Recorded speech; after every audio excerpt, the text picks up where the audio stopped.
एक विचित्र सी घटना है नंददास जी का जीवन चरित्र। श्री नंददास जी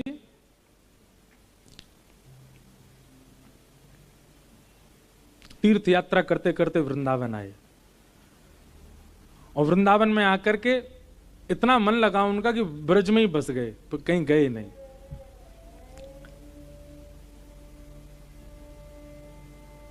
परंतु एक दिन नंददास वृंदावन में भ्रमण कर रहे थे, बहुत अच्छा लग रहा था, यमुना का पुलिन, सघन वन, सब जगह भ्रमण करते करते तभी उन्होंने क्या देखा, एक घर के ऊपर एक परम सुंदरी युवती खड़ी है। उसका मुख देख करके नंददास जी स्तब्ध हो गए, पलक झपकना भूल गए अपनी। देखते रहे उसके चित्त को, उसके स्वरूप को। वो अपना कार्य करके जैसे चली गई तो नंददास व्याकुल से हो गए, कहां है कहां है, ढूंढने लगे, खिड़की से झांकने लगे, द्वार पर ही पहुंच गए। किसी ने आके दरवाजा खोला, बोले बताइए क्या काम। बोले एक युवती छत पर घूम रही थी, मुझे उसको देखना है। वो किसी को भी अटपटा लगे ऐसा कोई कहे तो, उस युवती को भी बहुत अटपटा लगा। वो गोसाई जी की कृपा पात्र थी, श्री विठलनाथ जी की, और ठाकुर जी की सेवा भी करती थी। पर देखो ठाकुर जी कैसे आपको खींच के लाते हैं, कहां से किस स्थिति में ले आते हैं। इसमें भी गुरु कृपा भगवत कृपा दोनों विद्यमान है।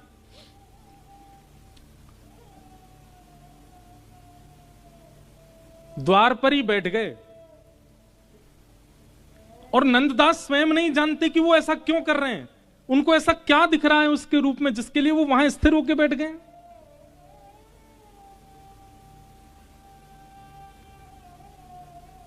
अब तो जैसे ही वो झांकने के लिए आवे उतनी ही झांकी कर ले नंददास जी उसकी, उसको देखने में इतने तत्पर हो जाए। उनके पति, विवाहिता थी, उसके पति लौट करके 2 दिन बाद आए तो उसने पति को बताया, बोले द्वार पे बैठे हैं और ये पता है क्या कहते हैं, बोले उनको देखना है मुझको, मुझे तो बड़ा अटपटा लगता है इनके सन्मुख जाना। पति ने जाकर के नंददास जी से कहा, बोले ये आप जो व्यवहार कर रहे हैं उचित नहीं है, ये कैसे आप यहाँ बैठ करके और उनको देखना चाहते हो, ये कोई अच्छी बात है ना, तो आपके लिए अच्छी ना हमारे लिए अच्छी, आप जाइए यहां से, ये कोई उत्तम व्यवहार नहीं है आपका। नंददास जी बोले मैं स्वयं जानता हूं, पर पता नहीं क्यों मैं स्वयं को उठा ही नहीं पा रहा, मैं जा ही नहीं पा रहा यहां से, मुझे कुछ तो अनुभव होता है तुम्हारी गृहिणी देखने में। बड़ा विचित्र माहौल हो गया, क्या करें। तभी वो परिवार के लोग बोले रात में इनकी झपकी लगेगी, हम लोग सब यहां से घर छोड़ के चले। इतना तक स्थिति आ गई, घर छोड़ के जाने को तैयार हो गए, अपना सब सामान बांधा और रात्रि में नंददास जी बस नेत्र बंद करके बैठे ही थे, तभी सब घर छोड़ छाड़ करके चले गए वहां से और श्री गोकुल पहुंच गए गोसाई जी के पास। और गोसाई जी से जाके कहा यहीं बसा लो, यहीं हमको कोई व्यवस्था करवा दो, यहीं कोई घर की ऐसी व्यवस्था हो जाए, यहीं हम रह जाएं, हमको जाना ना पड़े। गोसाई जी ने पूछा अच्छी बात है गोकुल बसने का मन आया तुम्हारा, पर कारण क्या है। कारण बताया, बोले ऐसे ऐसे एक विप्र हैं, तीर्थ यात्रा करते करते ब्रज रुक गए। ब्रज तो रुके, ये तो अच्छा हुआ उनके साथ, पर ये तो गलत है ना, मेरी गृहिणी को देखना चाहते हैं बस।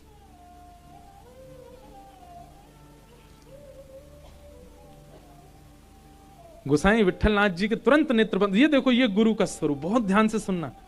गोसाई जी के नेत्र बंद हो गए और तुरंत गोसाई जी कहते हैं कि भाई सुनो, वो व्यक्ति कुपात्र तो नहीं है, वो व्यक्ति कुपात्र नहीं है। क्यों? गोसाई जी कह रहे हैं यदि वो कुपात्र होता, उसके चित्त में यदि मलिनता होती, तो उसके इस व्यवहार से तुम लोग घर छोड़ करके कहीं और जाते, पर उसके इस व्यवहार से तुम घर छोड़ करके गोकुल आ गए हो, धाम में प्रवेश मिला है, इसका मतलब उसका चित्त मलिन नहीं है। कितनी बड़ी बात, समझ रहे हैं बात को। अगर जीवन में घटने वाली कोई घटना आपको गुरु सन्मुख करती है, आपको धाम सन्मुख करती है, आपको वैष्णव सन्मुख करती है, आपको संत सन्मुख करती है, तो उस घटना की बारी बारी बलियां जाओ, बारी बारी बलिहारी जाओ, कि उसकी वजह से भगवत सन्मुख हो रहे हैं। भले ही वो एक घटना है, नाम उसका बुरा है, पर उसकी वजह से मिले सदगुरु, मिला धाम। और ऐसा कईयों के साथ होता है जीवन में। ऐसी कोई घटना या ऐसा कोई व्यवहार चित्त में आ जाता है या जीवन में घट जाता है जिसके कारण आप एक क्षण के लिए भगवत धाम, भगवत तीर्थ, भगवत उपासक बन जाते हो। वो घटना श्रेष्ठ है। और यहां गोसाई जी का स्वरूप भी देखो, ये गुरु का व्यवहार कितनी सूक्ष्म विचार किया गोसाई जी ने कि भाई उसका चित्त मलिन होता तो तुम घर छोड़ के कहीं और शहर में चले जाते, पर तुम घर छोड़ के तीर्थ आए हो, धाम में आए हो, गुरु शरण में आए हो। इसका मतलब घटना को अंजाम देने वाला व्यक्ति मलिन नहीं है। हां, उसके चित्त में निर्मलता तो है, पर मलिनता का एक चौका लगा हुआ है ऊपर। जैसे हीरा कोयले में रहता है, कोयला दूर कर दो, है तो मूल्यवान हीरा ही भीतर, बस बाहर के आवरण से कोयला दिखाई देता है। ठीक वैसे ही बहुत सुंदर मणि है, पर उसके ऊपर गोबर का चौका लगा दो, अब गोबर के चौके से वो दिखेगी मलिन, पर साफ कर दो तो है तो मणि, है तो मूल्यवान। ठीक वैसे ही गोसाई जी बोले उसका चित्त पर आवरण लगा है, वो आवरण दूर करना गुरु का काम है। आवरण यदि दूर हो जाए तो वो व्यक्ति मलिन नहीं है, क्योंकि उसके इस घटना से आप लोग भगवत धाम आए हो, तीर्थ में आए। बुलाओ। और श्री नंददास जी को बुलाया। नंददास जी को बुला करके जैसे ही गोसाई जी ने अपनी दृष्टि से नंददास को देखा है, केवल दृष्टि में, मैं कहता हूं गुरु कौन, आप प्रश्न सोच करके आए और गुरु से पूछ लिया, तो या तो आपके शिष्यत्व में कमी है या गुरु के गुरुत्व में कोई कमी है। अच्छा, एक बात और कहूं, गुरु के गुरुत्व में कभी कमी नहीं होती, शिष्य के शिष्यत्व में ही कमी है। आप प्रश्न सोच करके आए, पर गुरु सन्मुख आते ही आज्ञा नहीं हुई है, वचन नहीं हुए हैं, केवल देखते ही उत्तर प्राप्त हो जाए, समझ जाना यही सदगुरु हैं, यही हमारे गुरु हैं। चरण वंदन करो। नंददास आए तो बड़े उलझन में थे, पर जैसे ही नंददास गोसाई जी के सामने पधारे, गोसाई जी ने केवल अपनी दृष्टि से नंददास को देखा। नंददास को देखते ही नंददास ने एक बार पलक झपकी और जैसे नेत्र खोल करके देखा, संसार के सारे सुंदरता नीरस लगने लगी और सन्मुख विराजमान श्री जी बाबा अति सुंदर दिखने लगे। उनमें ही दृष्टि अटक गई नंददास की। अब तो बस वही दिख रहे हैं, ये देखो श्याम, ये देखो श्याम, यही तो है मेरे जीवन प्राण। नैनाभिराम बंक मुस्कान, नैनाभिराम बंक मुस्कान, बाँह मरोड़ लजावत काम, बाँह मरोड़ लजावत काम। ये देखो श्याम, ये देखो श्याम, यही तो है मेरे जीवन प्राण। ये देखो श्याम, ये देखो श्याम। बस उसी समय एक और सखा प्राप्त हुए, श्री नंददास। नंददास जी ने खूब सुंदर सुंदर पद रचना की। तो एक तरफा हो जाओ, वहां भी यदि परिपूर्ण हो ना, तो कभी गुरु दृष्टि पड़ेगी, तो गुरु दृष्टि पड़ते ही वहां उस अवगुण, देखो हमारे अंदर अवगुण कुछ नहीं है, बस वह अवगुण बंधा कहां है, वह गुण जो है वो बंधा कहां है, उस स्थान से अवगुण और सद्गुण होता है। आसक्ति है चित्त में, वही आसक्ति यदि किसी संसार में है तो वो अवगुण है, वही आसक्ति ठाकुर जी में तो वो सद्गुण है। क्रोध है चित्त में, वही क्रोध संसार के लिए तो अवगुण, वही क्रोध लाल जी की सेवा में कभी कभी आ जाए तो सद्गुण बन जाए।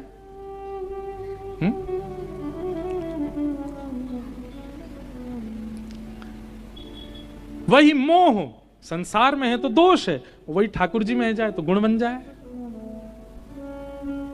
दोष और गुण का आकलन केवल हमारी स्थिति जो है वो कहां है उससे होता है।